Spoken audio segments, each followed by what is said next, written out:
Hi everyone, welcome to our Movie Palace channel. We're thrilled to have you here.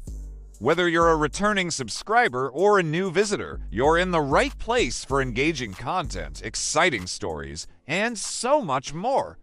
Before we dive into today's video, don't forget to hit that subscribe button and turn on notifications so you never miss an update.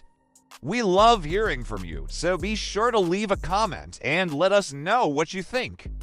Now, sit back, relax, and let's get started. This is a 2006 American thriller action film directed by Tony Scott, written by Bill Marsili and Terry Rossio, and produced by Jerry Bruckheimer. Film is about the team of top secret program brings ATF agent Doug Carlin Denzel Washington into its midst to capture the terrorist Jim Caviezel responsible for a ferry bombing that left hundreds dead.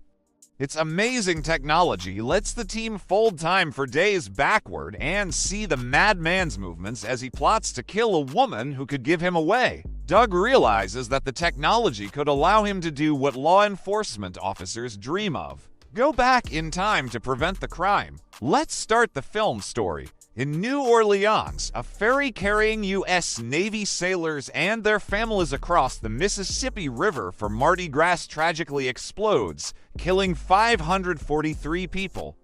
ATF Special Agent Doug Carlin discovers evidence of a bomb planted by a domestic terrorist and examines the body of Claire Kutchever, seemingly killed in the explosion but found in the river shortly before the blast. Doug learns from Claire's father and a search of her apartment that she called his ATF office on the morning of the bombing, leading him to deduce that she was abducted and killed by the bomber hours before the explosion. FBI Special Agent Paul Prizwara, impressed with Doug's deductive skills, invites him to join a new governmental unit investigating the bombing.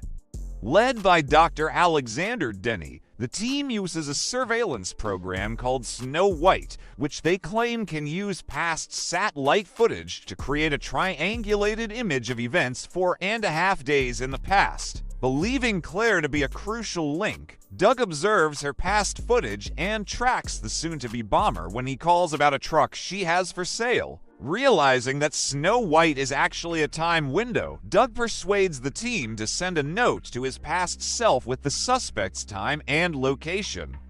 His partner, Larry Minuti, finds the note instead and is shot while attempting to arrest the suspect.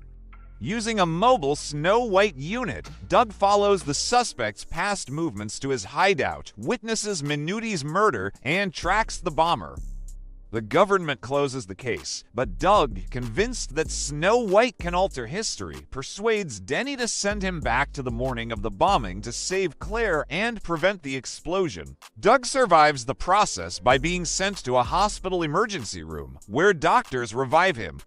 He steals an ambulance and arrives at the hideout in time to prevent Claire's murder, but Orstat shoots him and flees with the bomb.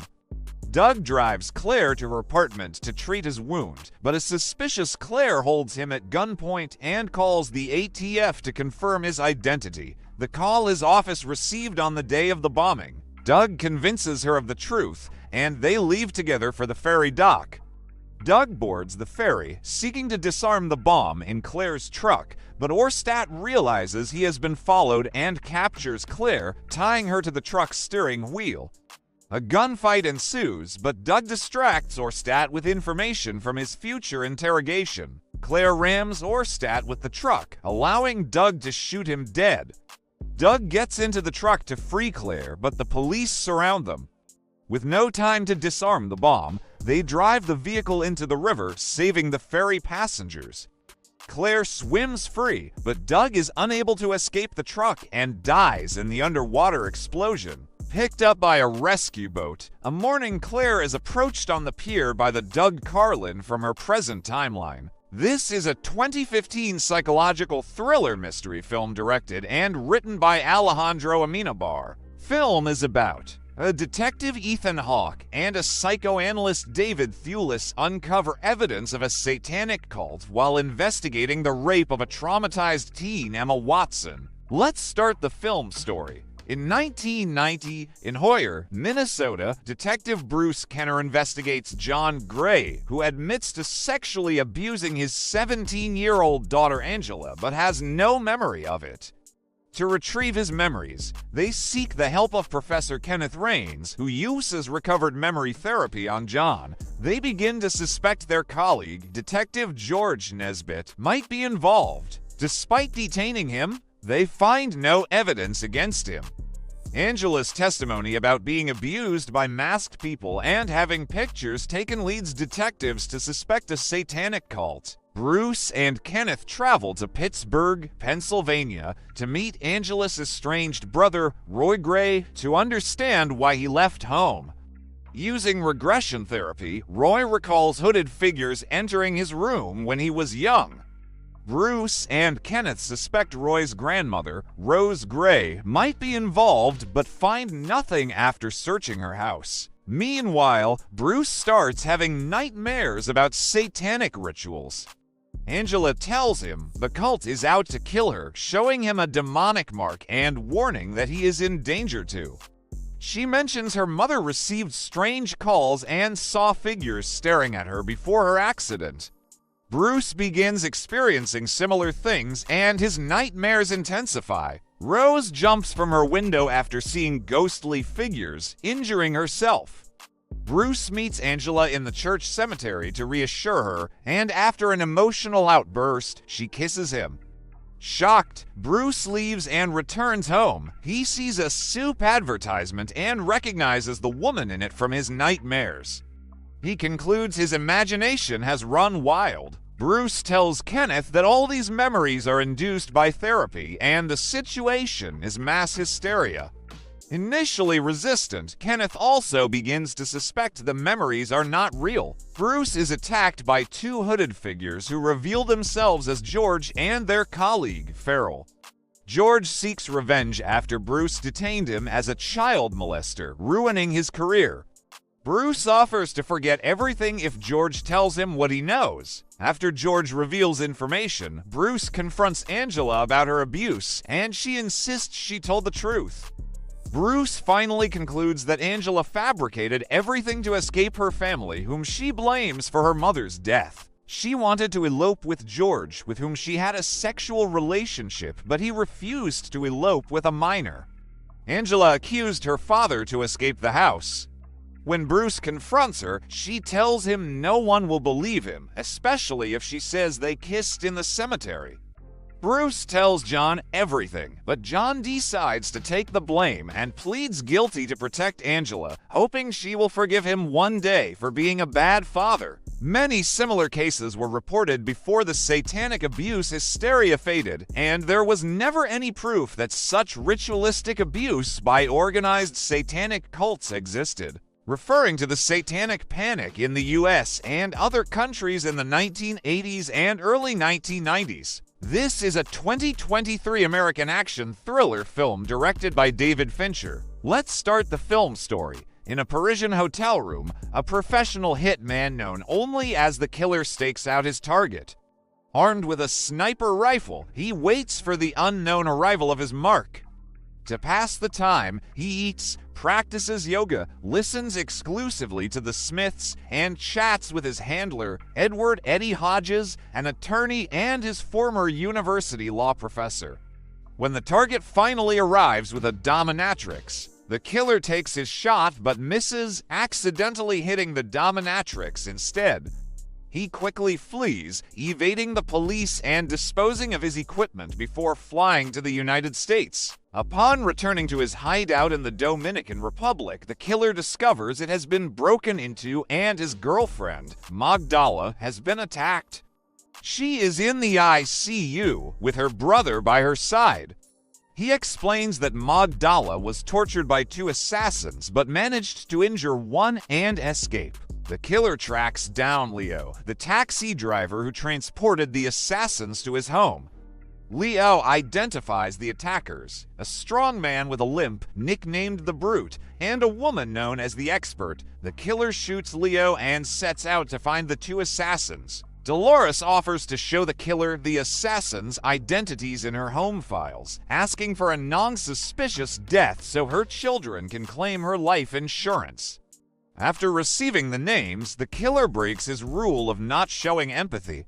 He snaps her neck and pushes her down the stairs, making her death look like an accident. He then disposes of Hodge's body. The killer drives to St. Petersburg, Florida, where he confronts the brute, identified by his limp. At night, he breaks into the brute's home, but is blindsided and tackled. A fierce fight ensues, during which the brute realizes who the killer is before being fatally shot. The killer sets the house on fire with a Molotov cocktail. Next, the killer travels to Beacon, New York, to confront the expert in a gourmet restaurant. She appears to accept her fate and offers to share a last supper of whiskey, questioning the killer's motivations. They leave the restaurant and go to a park. When the expert slips on ice-covered stairs, she asks for help, but the killer shoots her, revealing she was concealing a knife. Finally, the killer heads to Chicago to kill billionaire venture capitalist Henderson Clay Claiborne. Reflecting on how police prioritize the deaths of the wealthy, he uses tools bought on Amazon to enter Claiborne's penthouse. Confronting him, the killer remains mostly silent. Claiborne claims he had no personal issue with the killer and only paid Hodges to scrub the trail, not knowing what it meant. The killer spares Claiborne but warns him of a slow death if he ever targets him again. The killer returns to the Dominican Republic and sits beside a recovering Magdala. This is a 2014 American psychological thriller film directed by David Fincher and written by Gillian Flynn. Let's start the film story. On their 5th wedding anniversary, writing teacher Nick Dunn returns home to find his wife, Amy, missing. Amy's fame as the inspiration for her parents' successful Amazing Amy children's books ensures widespread press coverage. The media quickly becomes suspicious of Nick's apparent apathy towards her disappearance. Flashbacks through Amy's diary entries reveal a complex and deteriorating marriage. The idealized Amazing Amy character overshadowed the real Amy's failures. Both Nick and Amy lost their jobs in the recession and moved from New York to Nick's hometown of North Carthage, Missouri, to care for his dying mother. Nick grew distant and began an affair with one of his students, Andy, while Amy resented him for uprooting her life. Detective Rhonda Boney and her forensic team discover evidence of a struggle and profuse blood loss in the house. They learn of financial issues, spousal disputes, and Amy's recent attempt to buy a gun. Medical reports indicate that Amy was pregnant, a fact which Nick denies knowing. Every wedding anniversary, Amy set up elaborate treasure hunts for Nick. This year's clues lead Nick to places where he had sex with Andy, revealing that Amy knew about his affair. Nick discovers thousands of dollars worth of items purchased with his credit card, hidden in his twin sister Margot's woodshed.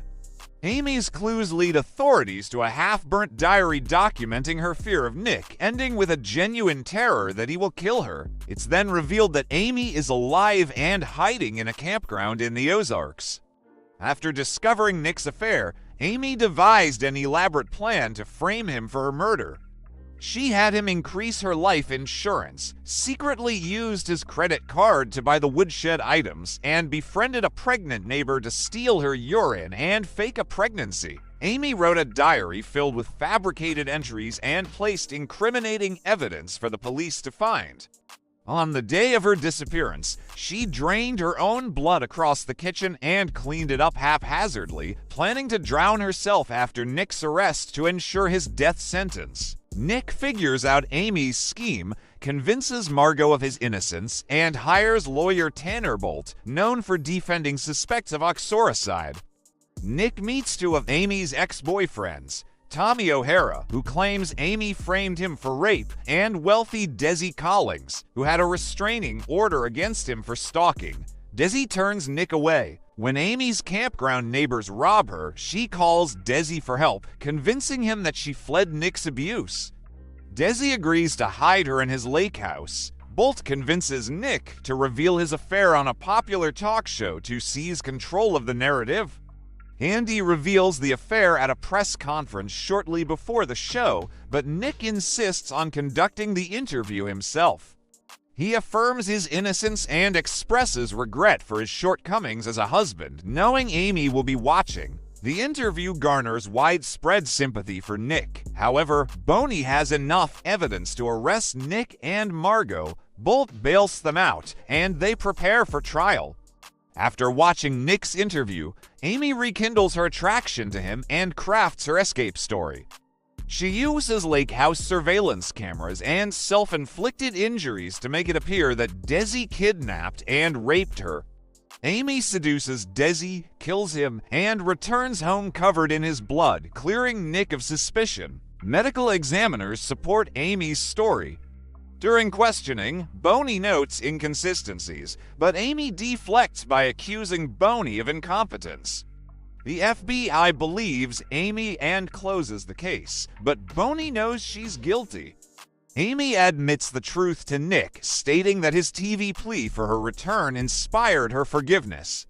Nick shares this with Boney, Bolt, and Margot, but they all acknowledge the lack of evidence. 7 weeks later, during a televised interview at their home, Amy reveals her pregnancy, having inseminated herself with Nick's sperm. Nick, feeling responsible for the child, decides to stay with Amy despite Margot's despair. The couple announces on television that they are expecting a child,